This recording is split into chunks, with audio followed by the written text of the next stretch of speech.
स्वागत है आपका दोस्तों बिहार न्यूज़ में। मैं हूं फिरदौस गनी और आप देख रहे हैं केडीबी लाइव। दोस्तों आज हो चुका है आज़ादी का दिन यानी 15 अगस्त 2025। तो आज की पूरे बिहार की टॉप न्यूज़ लेकर आए हैं आपके लिए। वीडियो शुरू करने से पहले आपसे रिक्वेस्ट है कि अगर आप पहली बार इस चैनल पर आए हैं तो चैनल को सब्सक्राइब करके बेल आइकन को प्रेस कर दीजिए और साथ ही साथ वीडियो को लाइक कर दीजिए, तो दोस्तों के साथ शेयर भी कीजिए। तो चलिए चलते हैं आज की खबरों की ओर। दोस्तों आज आज़ादी का दिन है, आज खुशी का दिन है। अब पूरे देशवासी, हर एक जाति धर्म के लोग आज खुशी मना रहे हैं। इस खुशी के मौके पर आप सबको स्वतंत्रता दिवस की बहुत बहुत मुबारकबाद। आज का दिन हमारा देश आज़ाद हुआ था और ये आज़ादी ऐसे नहीं मिली थी। इस आज़ादी के पीछे बहुत संघर्ष था, बहुत मेहनत थी और कईयों ने बलिदान दी, तभी हमें आज़ादी मिली है। इस मुश्किल भरी आज़ादी हम सब बिल्कुल खुशी खुशी मनाएं, क्योंकि आज हम आज़ाद हैं। जी आज हम आज़ाद इसलिए हैं क्योंकि हमारे पुरखों ने बलिदान दिया था। इस बलिदान की वजह से हम आज आज़ाद हैं। तो हम अपने पुरखों को बिल्कुल भी ना भूलें। पुरखों की याद में सभी हिंदुस्तानी, हिंदू, मुस्लिम, सिख, ईसाई मिलकर के एक साथ हिंदुस्तान को आगे बढ़ाने की कोशिश करते रहें। एक बार फिर से 79वां स्वतंत्रता दिवस यानी कि 79th इंडिपेंडेंस डे की आप सबको बहुत बहुत मुबारकबाद। दोस्तों आज सबसे पहले बात करेंगे वही एसआईआर को लेकर के, क्योंकि एसआईआर का मुद्दा काफ़ी बवाल मचाया हुआ है। जी हाँ, अब इसको लेकर के सुप्रीम कोर्ट ने जो टिप्पणी की है, इससे चुनाव आयोग की नींद ही उड़ गई है। दरअसल बात है कि सुप्रीम कोर्ट ने चुनाव आयोग से पूछा कि अगर वोटर लिस्ट से 22 लाख लोगों को मृत घोषित किया गया है तो उनकी लिस्ट सार्वजनिक क्यों नहीं की जाती है। अदालत ने साफ कर दिया है कि अगर ऐसा हो जाए तो फिर इस पूरे अभियान को लेकर के जो राजनीतिक नैरेटिव चलाया जा रहा है वह खुद ब खुद खत्म हो जाएगा। इस मामले ने बिहार की राजनीति में हलचल मचा दी है और चुनाव आयोग की कार्यप्रणाली पर गंभीर सवाल खड़े कर दिया है। जस्टिस सूर्यकांत और जस्टिस बागची की बेंच ने इस मामले पर सुनवाई करते हुए चुनाव आयोग से पूछा है कि आपने जो ड्राफ्ट लिस्ट तैयार की है उसके अनुसार 22 लाख लोग मृत पाए गए हैं। यदि ऐसा है तो उन लोगों की लिस्ट जारी करने में क्या परेशानी है, जारी कर दीजिए लिस्ट। जस्टिस सूर्यकांत ने कहा है कि यदि ये जानकारी बूथ लेवल पर सार्वजनिक कर दी जाए तो फिर इस अभियान को लेकर के जो गलत नैरेटिव बनाया जा रहा है वह खत्म हो जाएगा। अदालत ने यह भी पूछा कि आखिर कितने लोगों तक चुनाव आयोग के कर्मचारी पहुंचे हैं और उनके बारे में क्या जानकारी मिली है। जस्टिस बागची ने एक और महत्वपूर्ण टिप्पणी करते हुए कहा कि चुनाव आयोग के कर्मचारी अपने आप किसी का नाम डिलीट नहीं कर सकते। किसी का नाम भी हटाने से पहले उसे अपील करने का मौका मिलना चाहिए, क्योंकि ये जानना नागरिक का मूल अधिकार है कि उसका नाम क्यों हटाया गया है। सुप्रीम कोर्ट की इस तीखे टिप्पणी को लेकर के आप क्या राय रखते हैं? क्या सुप्रीम कोर्ट का जवाब चुनाव आयोग दे पाएंगे? क्या आपको लगता है कि चुनाव आयोग जितने भी मृत व्यक्ति हैं उन सबका डाटा लिस्ट कारण के साथ जारी करेगी और बूथ लेवल तक जारी करेगी कि आखिर इसकी मृत्यु हुई तो हुई कैसी, कब इसकी मृत्यु हुई है, इन सब का लिस्ट क्या जारी कर पाएगी, जारी करेगी कि नहीं? आप नीचे कमेंट बॉक्स में कमेंट करके जरूर बताइए। और ये भी बताइए कि चुनाव आयोग को जिस व्यक्ति की मृत्यु हो गई है उसको इसके बारे में जानकारी सार्वजनिक करनी चाहिए या नहीं चाहिए, नीचे कमेंट बॉक्स में कमेंट करके जरूर बताइए। दोस्तों आज 15 अगस्त है और आज 15 अगस्त को स्कूल ना जाने वाले टीचर बच्चों की खैर नहीं है, क्योंकि बिहार शिक्षा विभाग ने कहा कि कार्रवाई होगी। जब बिहार शिक्षा विभाग ने आज 15 अगस्त को स्वतंत्रता दिवस के अवसर पर तिरंगा फहराते समय सभी सरकारी और फिर सहायता प्राप्त स्कूलों के छात्रों और फिर शिक्षकों की उपस्थिति अनिवार्य करने का निर्देश जारी किया है। स्कूलों से 360 डिग्री व्यू वाली तस्वीरें या फिर वीडियो भी मांगे गए हैं। प्राथमिक शिक्षा निदेशक के पत्र में कहा गया है कि 15 अगस्त 2025 को सभी स्कूलों में निर्धारित समय पर ध्वजारोहण कार्यक्रम होगा और इस दौरान सभी शिक्षक और फिर छात्र उपस्थित रहेंगे। जिला शिक्षा अधिकारियों को इस निर्देश का कड़ाई से पालन करने को कहा गया है। वहीं पर निर्देशों के अनुसार जिन स्कूलों को बिहार शिक्षा परियोजना परिषद द्वारा टैबलेट उपलब्ध कराए गए हैं वह चारों दिशाओं से ध्वजारोहण समारोह की तस्वीरें लेकर के अपलोड करेंगे। इन तस्वीरों में स्कूल, ध्वज, शिक्षकों और सभी छात्रों के नाम स्पष्ट से दिखाई देनी चाहिए। जिन स्कूलों के पास टैबलेट उपलब्ध नहीं है वह मोबाइल फ़ोन से तस्वीरें लेकर के जिला शिक्षा कार्य अधिकारी के माध्यम से खुद से भेजेंगे। जब मोबाइल से ली गई तस्वीरें भी चारों दिशाओं से ली जानी चाहिए और फिर उनमें उपस्थित सभी प्रतिभागी दिखाई देनी चाहिए। दोस्तों बिहार में बारिश ने जम करके तबाही मचाई है। जम के मतलब जम के। जहाँ आपको बता दूं कि बिहार में मानसून की जोरदार सक्रियता ने एक बार फिर से कई जिलों में आफत मचा दी है। राजधानी पटना समेत तो 16 जिलों में रुक रुक करके हो रही बारिश से जल जमाव की स्थिति बन गई है। मौसम विज्ञान केंद्र पटना के अनुसार अगले 3-4 दिनों तक मौसम में कोई भी बड़ा बदलाव नहीं होगा और हल्की से भारी बारिश के साथ मेघ गर्जन और वज्रपात की संभावना बनी रहेगी। खगड़िया जिले में बीते 24 घंटे में सबसे ज्यादा 206 मिलीमीटर बारिश दर्ज की गई है, जिसने कई इलाकों में जनजीवन को प्रभावित किया है। जबकि पटना में दिन भर रुक रुक करके बारिश हुई, जिससे शहर के कई हिस्से खास करके कंकरबाग, पटना जंक्शन और फिर पटना सिटी में जल जमाव की समस्या देखी गई। वहीं पर आज किशनगंज, अररिया और सुपौल जैसे उत्तरी जिलों में भारी से भारी बारिश का अलर्ट जारी किया है। जबकि पटना, गया, भागलपुर और अन्य दक्षिणी जिलों में मध्यम बारिश और फिर 30 से 40 किलोमीटर प्रति घंटा की रफ्तार से हवा चलने की चेतावनी जारी की गई है। मौसम विभाग ने वज्रपात के खतरे को देखते हुए किसानों और फिर खुले में काम करने वाले लोगों को विशेष सावधानी बरतने को कहा गया है। दोस्तों बिहार में 2025 के विधानसभा चुनाव से पहले महागठबंधन के भीतर सीएम फेस को लेकर के हलचल तेज हो गई है। राजद ने साफ कर दिया है कि तेजस्वी यादव ही उनका चेहरा होंगे, लेकिन कांग्रेस के बयानबाजी से समीकरणों में हल्का सा सियासी कंपन आ गया है। जब परसों यानी कि 13 अगस्त को बिहार कांग्रेस के प्रभारी कृष्णा अल्लावरू सासाराम में पत्रकारों से बातचीत कर रहे थे। जब उनसे पूछा गया कि मुख्यमंत्री कौन होगा तो उन्होंने दो टूक जवाब दिया कि मुख्यमंत्री बनाने का अधिकार बिहार की जनता और चुने हुए एमएलए को है, जो वे चाहेंगे वही मुख्यमंत्री बनेगा। जनता से पूछे। ये बयान सीधे तौर पर तेजस्वी यादव के लिए एक छोटा लेकिन अहम झटका माना जा रहा है। हालांकि महागठबंधन के भीतर फिलहाल यही तय है कि अगर सत्ता आई तो तेजस्वी ही सीएम होंगे, लेकिन कांग्रेस की ओर से ऐसे बयान बार बार आना राजनीतिक संदेश जरूर देता है। वहीं पर राजद नेता हर मंच से कह रहे हैं कि तेजस्वी यादव ही मुख्यमंत्री पद के उम्मीदवार हैं। वहीं पर कांग्रेस बार बार जनता का फैसला वाला राग अलाप रही है। सियासी पंडितों का मानना है कि ये कांग्रेस का अपना स्पेस बनाने और फिर दबाव की राजनीति करने का तरीका है, ताकि सत्ता में हिस्सेदारी तय करते वक्त उनकी भूमिका बड़ी दिखे। वहीं पर इस पूरे विवाद के बीच कांग्रेस और फिर महागठबंधन की संयुक्त चुनावी तैयारियों में राहुल गांधी की यात्रा बड़ा इवेंट साबित हो सकती है। 17 अगस्त से सासाराम से शुरू होकर के यह यात्रा बिहार के 21 जिलों में जाएगी। यात्रा में राहुल गांधी, तेजस्वी यादव और इंडिया गठबंधन के अन्य बड़े नेता शामिल होंगे।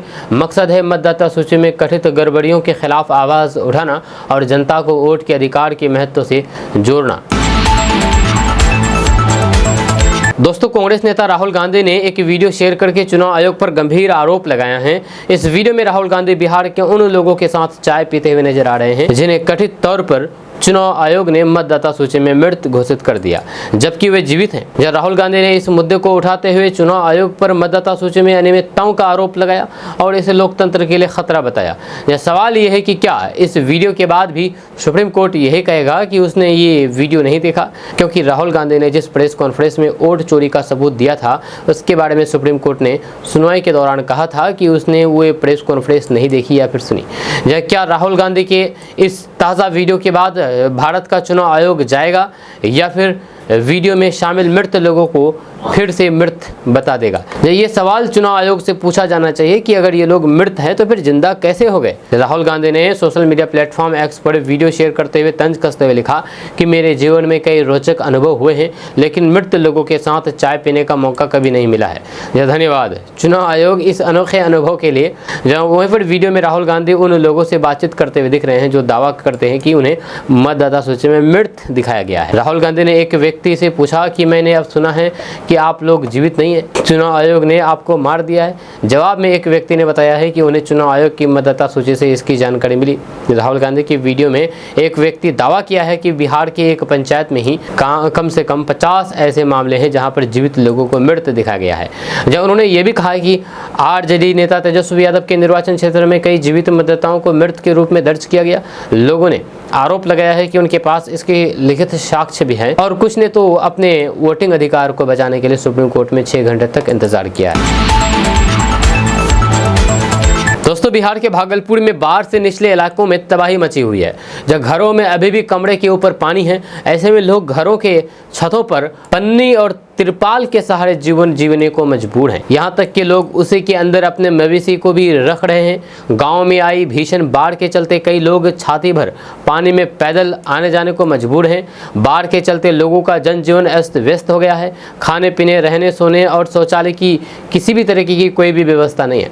लोग मवेशी के साथ रहने को मजबूर हैं। लोग उन्हीं के साथ खाना खा रहे हैं, उन्हीं के साथ सो रहे हैं, मवेशी के साथ। कई बार मवेशी खाने को झूठा कर देते हैं। ऐसे में लोगों को मवेशियों का झूठा भी खाना पड़ता है। यह गांव में आई भीषण बाढ़ के चलते कई लोग छाती भर पानी में पैदल आने जाने को मजबूर हैं। दोस्तों, पटना में चुनाव आयोग के मेन गेट पर उस वक्त अफरा तफरी मच गई जब अचानक मीडिया के कैमरे उस शख्स की तस्वीर लेने में लग गए जिसे एसआईआर के ड्राफ्ट में मृत घोषित कर दिया गया। जब पिछले कई दिनों से विपक्ष के नेता ये दावा कर रहे थे कि वोटर लिस्ट से कई जीवित लोगों का नाम काटा गया है, कल पटना में आरा से आया मंटू पासवान नामक एक शख्स चीख करके निर्वाचन विभाग में ये बोल रहा था कि हुजूर मैं जिंदा हूँ, हाथ जोड़ रहा हूँ, मुझे जिंदा कर दीजिए, मरा नहीं हूँ।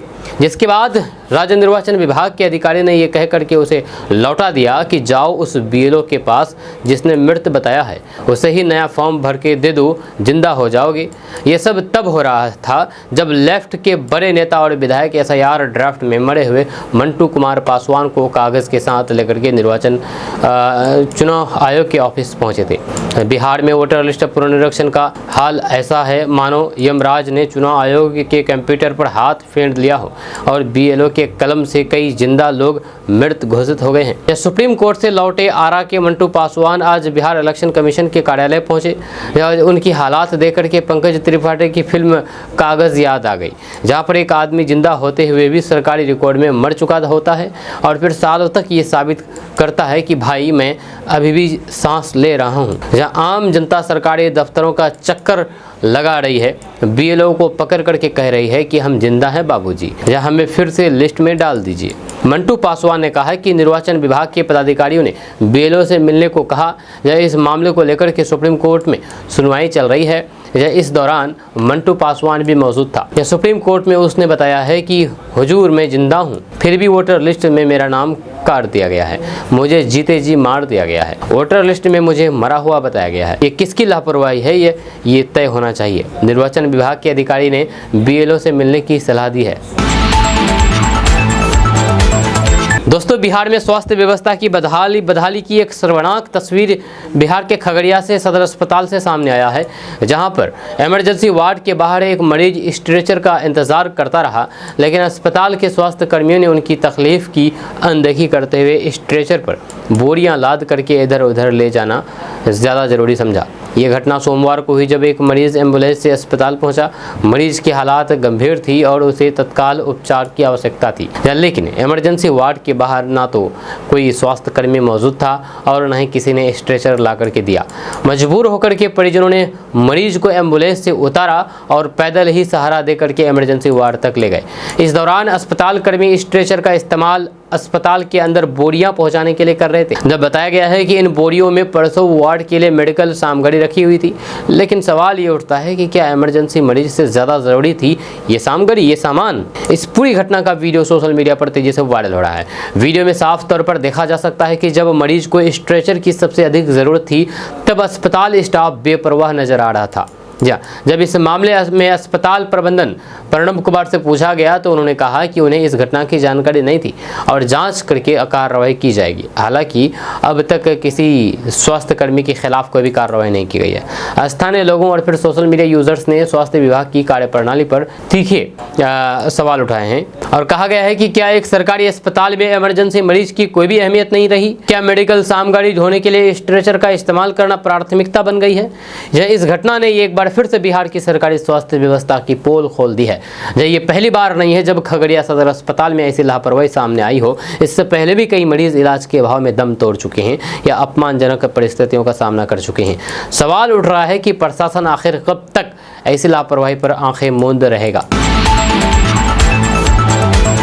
दोस्तों, क्या आपको पता है कि बिहार में बच्चों और गर्भवती महिलाओं के खून में खतरनाक स्तर पर लेड पाए गए हैं। दरअसल बात है कि बिहार के कस्बों और गांव में एक गंभीर स्वास्थ्य खतरा मंडरा रहा है, जो सीधे बच्चों और फिर गर्भवती महिलाओं के जीवन को प्रभावित कर रहा है।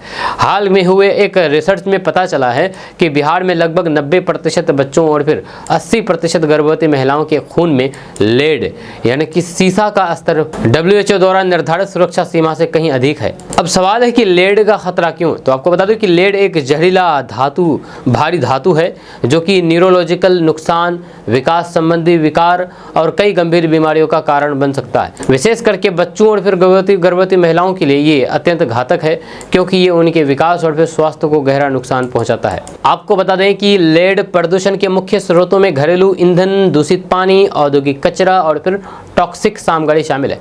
विशेषज्ञों का कहना है कि इसके लिए पर्यावरणीय नियंत्रण, नियमित स्वास्थ्य जांच और फिर जागरूकता अभियानों की जरूरत है।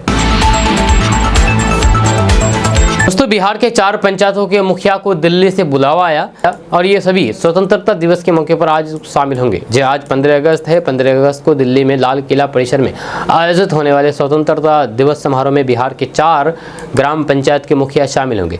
अपने पंचायत की स्वच्छता और फिर पर्यावरण की सुरक्षा के माध्यम से स्वच्छ भारत मिशन की सफलता में योगदान देने के लिए पेयजल और फिर स्वच्छता विभाग, जल शक्ति मंत्रालय, भारत सरकार ने इन्हें आमंत्रित किया है। 15 अगस्त को यानी कि आज सभी सम्मानित अतिथि स्वतंत्रता दिवस कार्यक्रम में विशेष अतिथि के लिए आरक्षित दीर्घा में बैठ करके झंडा उत्तोलन देंगे और अपने प्रधानमंत्री नरेंद्र मोदी का भाषण सुनेंगे। इस समारोह में शामिल होने के लिए सभी मुखिया एवं उनके जीवन साथियों से के लिए रक्षा मंत्रालय की ओर से एक विशेष पास जारी किया गया है।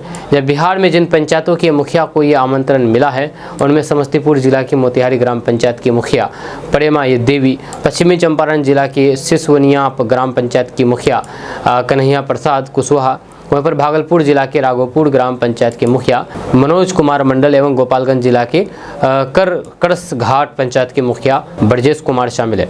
इनके साथ इनके जीवन साथियों को भी इस समारोह में शामिल होने का आमंत्रण मिला है। सभी आमंत्रित अतिथियों एवं अन्य प्रदेशों में सभी आमंत्रित अतिथि और फिर अन्य प्रदेशों से आए पंचायत प्रतिनिधियों, सरपंचों, मुखियाओं एवं अन्य अतिथियों के साथ स्वच्छता दिवस समारोह में शामिल होंगे। जब वहीं पर स्वतंत्रता दिवस समारोह में ये सभी अपने प्रधानमंत्री के राष्ट्र के नाम संबोधन का प्रत्यक्ष रूप से सुन पाएंगे। दोस्तों, बिहार में शिक्षक द्वारा छात्रा के साथ अश्लीलता का मामला सामने आया है। यह बिहार के मधुबनी जिला के जयनगर में एक निजी कोचिंग संस्थान में एक शिक्षक द्वारा छात्रा के साथ की गई अश्लीलता का वीडियो सोशल मीडिया पर जमकर के वायरल हो गया है। जब पीड़िता ने आरोप लगाया है कि उसे ब्लैकमेल करने के लिए पिस्तौल के बल पर शिक्षक का वीडियो बनाने के लिए मजबूर किया गया। इस मामले में पुलिस ने पीड़िता के बयान के आधार पर शिक्षक और 2 अन्य लोगों के खिलाफ प्राथमिकी दर्ज कर ली गई है। जयनगर थानाध्यक्ष अमित कुमार ने बताया है कि मामले की गहन जांच की जा रही है। जब पीड़िता ने पुलिस को बताया है कि वे राकेश कुमार यादव नामक शिक्षक के कोचिंग में पढ़ाई कर रही थी, जो अक्सर उसे अकेला पाकर के छेड़खानी करता था। जब उसने डर के कारण पहले किसी को ये बात नहीं बताई। छात्रा ने यह भी आरोप लगाया है कि कोचिंग संस्थान के मालिक कुलदीप सिंह और फिर कमलाबाड़ी निवासी सोनू चौधरी ने भी उसके साथ छेड़खानी की। दोनों ने उस पर दबाव डाला कि वे शिक्षक राकेश यादव का वीडियो बनाएं ताकि उससे 20 लाख रुपए वसूला जा सके। पीड़िता के अनुसार लगभग 20 दिन पहले जब वो कोचिंग से घर लौट रही थी तो फिर कुलदीप सिंह और फिर सोनू चौधरी ने उसे रोक लिया। जब उन्होंने पिस्तौल दिखा करके धमकी दी कि अगर उसने शिक्षक का वीडियो नहीं बनाया तो फिर उसकी जान ले ली जाएगी। डर के मारे छात्रा ने कमरे में जाकर के अपने मोबाइल का वीडियो रिकॉर्ड कर चालू कर दिया। जब इसी दौरान शिक्षक राकेश यादव वहां आया और फिर उसे पकड़ करके अश्लील हरकत करने लगा। जब शिक्षक ने मोबाइल पर नज़र डाली तो फिर वह उसे छीनने की कोशिश करने लगा। जब तभी कुलदीप सिंह और फिर सोनू चौधरी वहां पहुंचे और छात्रा के मोबाइल से वीडियो अपने फ़ोन में ट्रांसफ़र कर लिया। दोस्तों, बिहार में मशरूम उत्पादन को बढ़ावा मिलेगा। सरकार 90% तक अनुदान दे रही है। जहां आपको बता दें कि बिहार में मशरूम उत्पादन को बढ़ावा दिया जाएगा। दरअसल बिहार के ग्रामीण इलाकों में मशरूम उत्पादन गरीब और फिर मध्यम वर्ग के परिवारों के लिए आय का एक बेहतर साधन बनता जा रहा है। वर्तमान में बड़ी संख्या में ग्रामीण परिवार इस कार्य से जुड़े हुए हैं। इसी को ध्यान में रखते हुए राज्य सरकार मशरूम उत्पादन, प्रसंस्करण और विपणन को बढ़ावा देने के लिए कई योजनाएं चला रही है।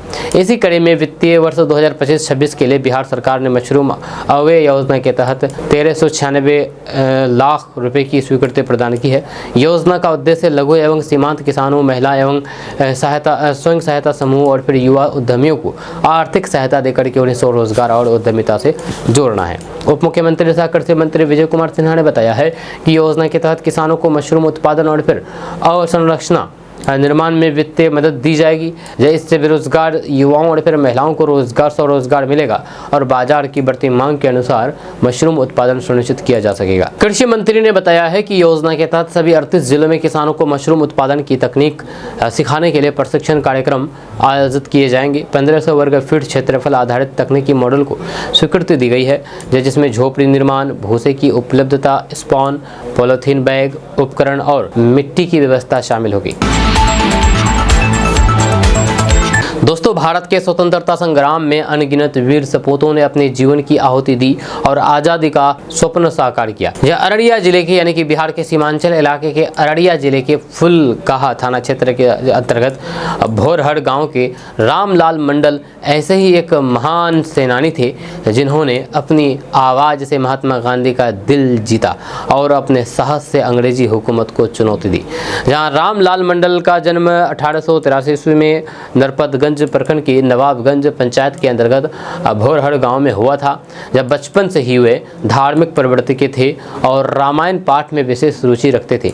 जब उनकी आवाज़ मधुर और लयबद्ध थी, जिससे वे श्रोताओं को मंत्रमुग्ध कर देते थे। जब वहाँ पर यही गुण आगे चल कर के उन्हें महात्मा गांधी और डॉक्टर राजेंद्र प्रसाद जैसे महान नेताओं के संपर्क में ले आया।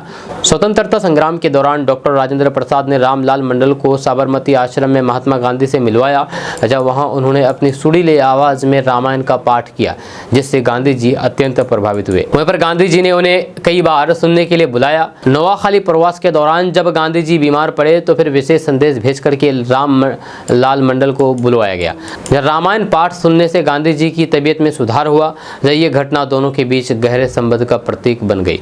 रामलाल मंडल का जुड़ाव केवल भक्ति और फिर भजन तक सीमित नहीं था, वह अंग्रेजी हुकूमत के कट्टर विरोधी थे। जब वहीं पर फुलकाहा बाजार स्वतंत्रता संग्राम के अतीत की यादों को अपने अंदर समेटे हैं। आज़ादी से कई सालों पहले रामलाल मंडल की गुजारिश पर एक बार गांधी जी बैलगाड़ी पर सवार होकर के अररिया के बतनाहा से फुलकाहा बाजार तक आए थे। फुलकाहा बाजार में गांधी जी ने बांस के मचान पर खड़े होकर के एक यादगार भाषण भी दिया था। वहीं पर पूर्णिया डिस्ट्रिक्ट गजेटियर में सन 1925 में गांधी जी द्वारा अररिया में लोगों की एक बड़ी भीड़ को संबोधित करने की बात लिखी गई है। 1942 के भारत छोड़ो आंदोलन के दौरान उन्होंने फुलकाहा बाजार में अंग्रेजों के खिलाफ उग्र भाषण दिया। जब पुलिस ने सभा को घेर लिया, लेकिन वे चतुराई से बच निकलने में सफल रहे। जब अपने संघर्षशील जीवन में उन्हें 7 बार गिरफ्तार किया गया और लगभग 21 महीने जेल में रहना पड़ा। उन्होंने Purnia jail, Patna camp jail और फिर अन्य स्थानों पर कठिन यातनाएं सही, लेकिन कभी अपने लक्ष्य से पीछे नहीं हटे। दोस्तों, बिहार में 6 जिलों में ग्रीनफील्ड हवाई अड्डा बनाने का प्रस्ताव मंजूर किया गया है। दरअसल बात है कि सरकारी सूत्रों के अनुसार ये पहल बिहार की एयर कनेक्टिविटी और फिर आर्थिक विकास को मजबूत करने के उद्देश्य से की गई है। ग्रीनफील्ड हवाई अड्डों के निर्माण से न केवल यातायात सुविधाएं बढ़ेगी, बल्कि स्थानीय अर्थव्यवस्था और फिर रोजगार के अवसरों में भी इजाफा होगा। हवाई अड्डों के निर्माण से इन जिलों में व्यापार, उद्योग और फिर पर्यटन के लिए नए रास्ते खुलेंगे। अच्छा, वहीं पर राज्य सरकार यानी कि बिहार सरकार का कहना है कि इस योजना के लागू होने से लोगों को राजधानी या फिर अन्य बड़े शहरों तक पहुंचने के लिए लंबी दूरी तय करने की जरूरत नहीं करनी पड़ेगी। दोस्तों, तेजस्वी यादव ने चुनाव आयोग को बीजेपी की बी टीम बताया है। जब दरअसल बात है कि बिहार में 2 वोटर आईडी कार्ड को लेकर के सियासी संग्राम छिड़ा हुआ है। विपक्ष का आरोप है कि चुनाव आयोग से मिली भगत करके बीजेपी गरीबों का नाम वोटर लिस्ट से काटने की साजिश कर रही है। तेजस्वी यादव ने चुनाव आयोग को बीजेपी का बी टीम बताते हुए वोटर लिस्ट पुनरीक्षण को लेकर के दोनों पर जम करके बरसे। दरअसल तेजस्वी यादव ने लोक जनशक्ति पार्टी रामविलास की सांसद बीना देवी और उनके पति जदयू विधान परिषद सदस्य दिनेश सिंह के नाम 2-2 इपिक नंबर और फिर वोटर आईडी पाए जाने के मामले पर बड़ा बयान दिया है। तेजस्वी यादव ने कहा है कि देख लीजिए, सत्ताधारी दलों के बड़े बड़े नेताओं के पास 2-2 जगह वोटर आईडी है। अगर इनका ये हाल है तो फिर आम जनता के साथ क्या हो रहा होगा। तेजस्वी यादव ने आरोप लगाया है कि जिन्हें मर चुका बताया जा रहा है वे जीवित है और जो जिंदा है उन्हें मरा घोषित किया जा रहा है। उन्होंने चुनाव आयोग पर भी निशाना साधते हुए कहा कि ये संस्था भाजपा की बी टीम बनकर के काम कर रही है। हमें सुप्रीम कोर्ट पर पूरा भरोसा है, जब वहीं से न्याय मिलेगा। वहीं पर जब उनसे आरजेडी के पूर्व विधायक राजवल्लभ यादव को हाईकोर्ट से राहत मिलने पर सवाल किया गया तो तेजस्वी यादव ने कहा कि ये मामला न्यायालय से जुड़ा है, इस पर मैं कोई टिप्पणी नहीं करूंगा।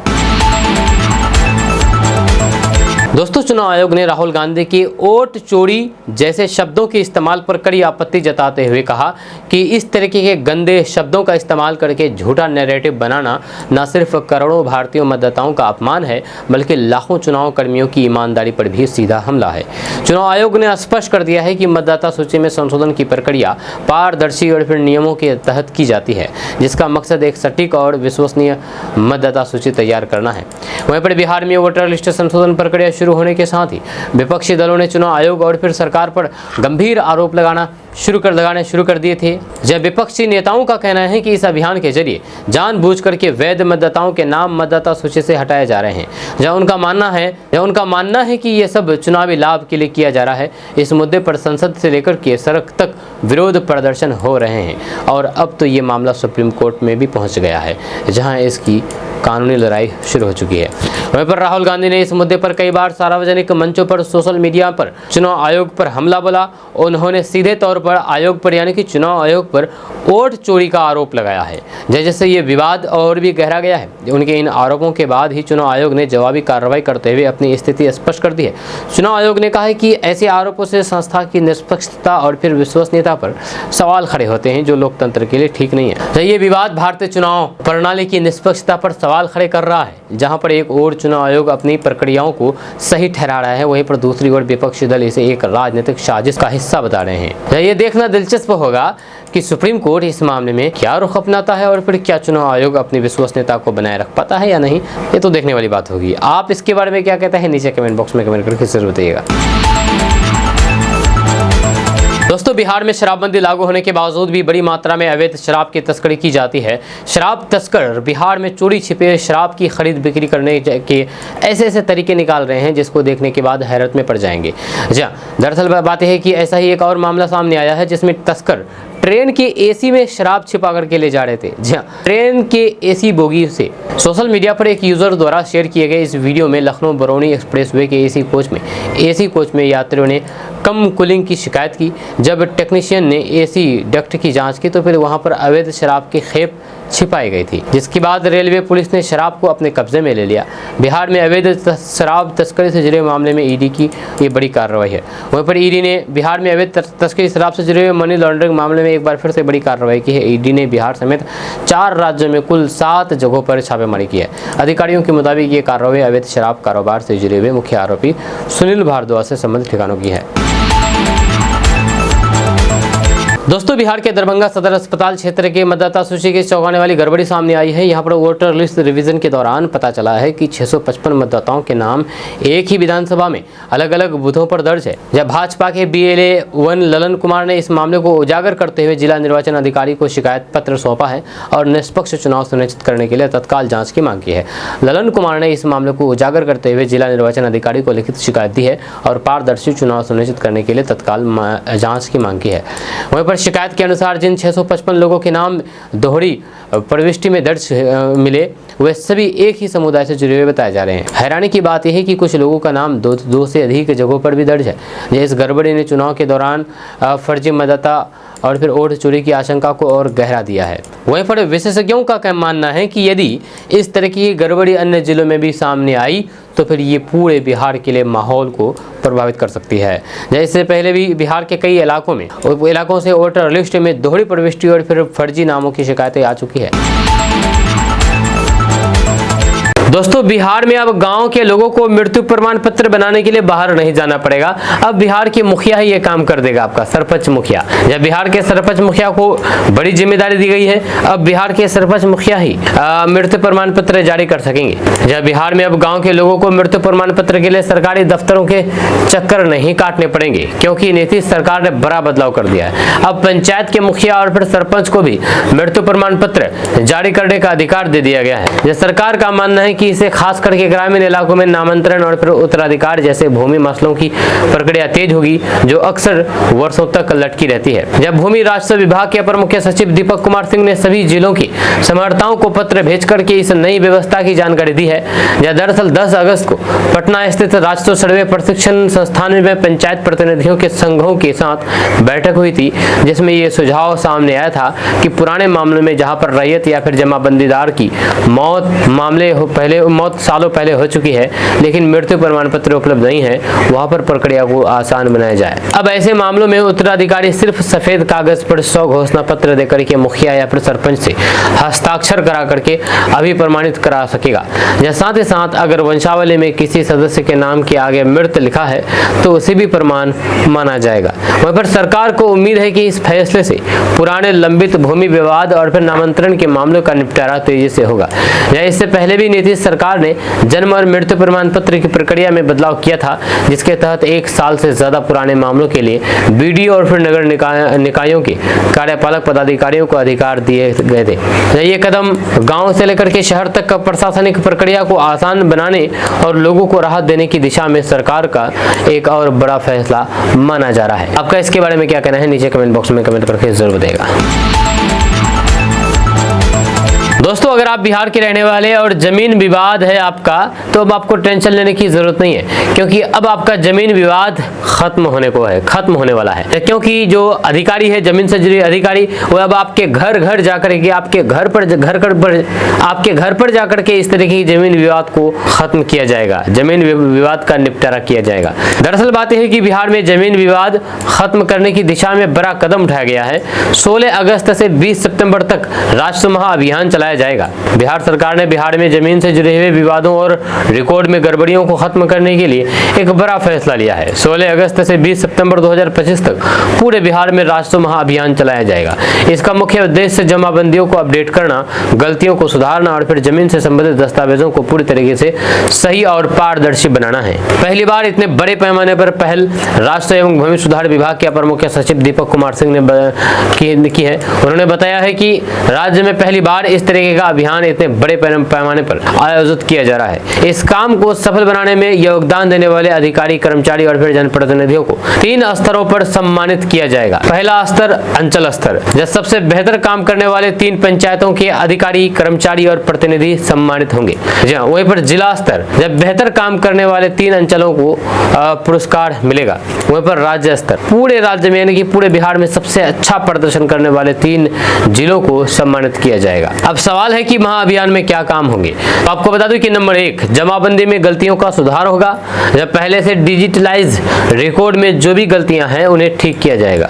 नंबर 2, छूटी हुई जमाबंदियों का ऑनलाइनकरण, जिन जमाबंदियों को अब तक ऑनलाइन नहीं किया गया है उन्हें इस अभियान में शामिल किया जाएगा। नंबर 3, नामांतरण से जुड़े कार्य, जहां उत्तराधिकार और फिर संयुक्त संपत्तियों के बंटवारे के आवेदन लिए जाएंगे।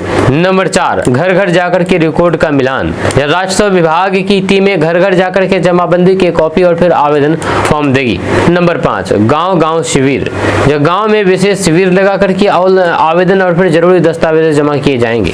वहीं पर सरकार का कहना है कि इस महाअभियान में रैयतों की सीधी भागीदारी यानी कि जमीन मालिकों की सीधी भागीदारी सुनिश्चित की जाएगी, ताकि सभी रिकॉर्ड सही और स्पष्ट हो। साथ ही साथ कई सरकारी और गैर सरकारी संगठन भी इस पहल का समर्थन कर रहे हैं। वहीं पर जमीन रिकॉर्ड सही होने से उत्तराधिकार, बंटवारे और फिर स्वामित्व से जुड़े हुए लंबे समय से चले आ रहे विवादों को खत्म करने में मदद मिलेगी। अधिकारियों का मानना है कि अगर ये अभियान सफल रहा तो बिहार में जमीन विवादों के मामले में बड़ी कमी आ सकती है और आम लोगों को राहत मिलेगी। अब देखने वाली बात यह होगी कि 1 महीने तक चलने वाला ये महाअभियान कितनी पारदर्शिता और तेजी से अपने लक्ष्य तक पहुंच पाता है, ये खैर देखने वाली बात होगी। आपका इसके बारे में क्या कहना है, नीचे कमेंट बॉक्स में कमेंट करके जरूर बताइएगा। दोस्तों, सुप्रीम कोर्ट ने एसआईआर मामले पर चुनाव आयोग को बड़ा आदेश दे दिया है। सुप्रीम कोर्ट ने कहा है कि जो 65 लाख मतदाता का नाम हटाए गए हैं उन सब की सूची सार्वजनिक जारी की जाए, वो भी कारण के साथ। एसआईआर पर सुप्रीम कोर्ट का ये बड़ा आदेश है। जैसे कि आपको पता है कि बिहार में मतदाता सूची के विशेष गहन पुनरीक्षण को लेकर सुप्रीम कोर्ट ने यह बड़ा आदेश दिया है। सुप्रीम कोर्ट ने चुनाव आयोग को निर्देश दिया है कि वे बिहार के ड्राफ्ट मतदाता सूची से हटाए गए 65 लाख वोटर्स की लिस्ट को कारण के साथ सार्वजनिक करें। तो जी आपको बता दूं कि बिहार में एसआईआर का मामला सुप्रीम कोर्ट में गया है और लगातार इस मामले पर सुनवाई हो रही है, जहां और लगातार नए नए अपडेट सामने आ रहे हैं। साथ ही साथ ऐसा लगता है कि विपक्ष को इस मामले पर तो बैठाए हुए एक बड़ा मुद्दा मिल गया है, जिसको लेकर के वे चुनाव आयोग के जरिए बीजेपी पर करारा हमला बोल रहे हैं। और ऐसे कई सारे मामले भी सामने आए हैं, जब विपक्ष चुनाव आयोग से सवाल करती है तो बीजेपी उसका जवाब देते हैं। जहाँ ऐसा लगता है कि बीजेपी से ही सवाल किया जा रहा है, जिसको लेकर के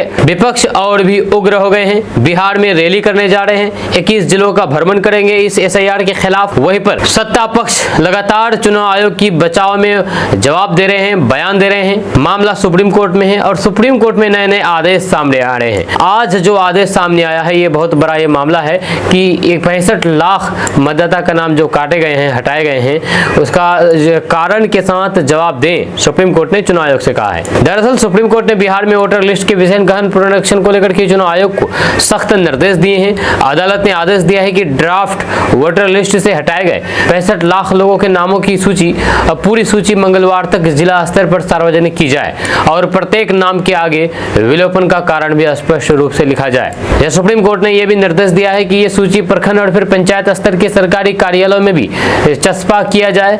साथ ही साथ अखबार और टीवी चैनलों के माध्यम से जनता को इसकी जानकारी दी जाए। जब कोर्ट ने चुनाव आयोग से यह सुनिश्चित करने को कहा कि मतदाता अपना वोटर आईडी नंबर डाल करके ऑनलाइन अपना नाम सूची में खोज सके। दरअसल बात है कि बिहार विधानसभा चुनाव से पहले 1 सितंबर को जारी ड्राफ्ट वोटर लिस्ट में 65 लाख मतदाताओं के नाम हटाए गए हैं। चुनाव आयोग के अनुसार 22 लाख मतदाता मृत पाए गए हैं। वहीं 36 लाख लोग बिहार से बाहर चले गए हैं या फिर सत्यापन के दौरान नहीं मिले, जबकि 7 लाख ऐसे मतदाता थे जिनके नाम 2 जगह दर्ज थे। ऐसे कुल 65 लाख मतदाताओं के नाम वोटर लिस्ट से हटाए गए हैं। जब चुनाव आयोग की इस कार्रवाई को लेकर के कई राजनीतिक दलों, नेताओं और फिर सामाजिक संगठनों ने सुप्रीम कोर्ट में याचिका दायर की थी।